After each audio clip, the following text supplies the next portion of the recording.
The Nature Conservancy and Aquarian Water Company have a long history of collaborating on projects. In this watershed, we've done some major land acquisitions together. We're working on the Managed Flows project together.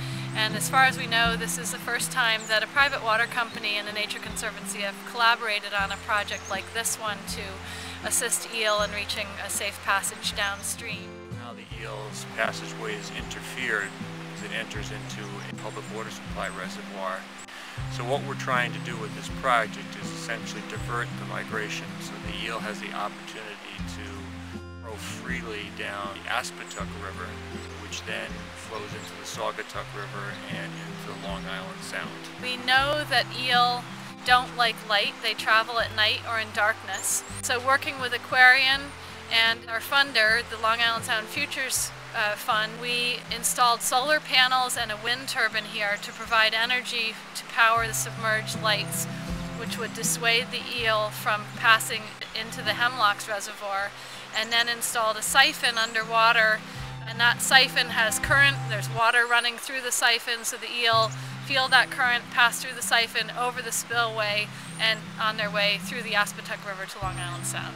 All North American eel are born in the Sargasso Sea. The young, they float in the Gulf Stream back towards the east coast of the U.S.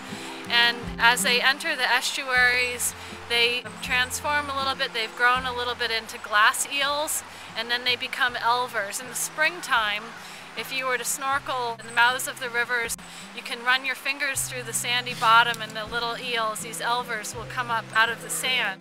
As they mature, they become yellow eels, and they live in the headwaters, in the wetlands of these river systems.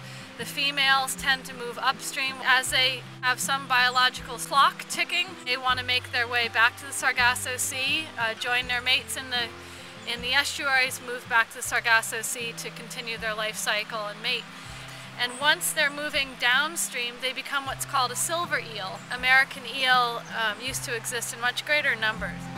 Aquarian Company, while its principal business is that of a public water supplier, is also an environmental steward.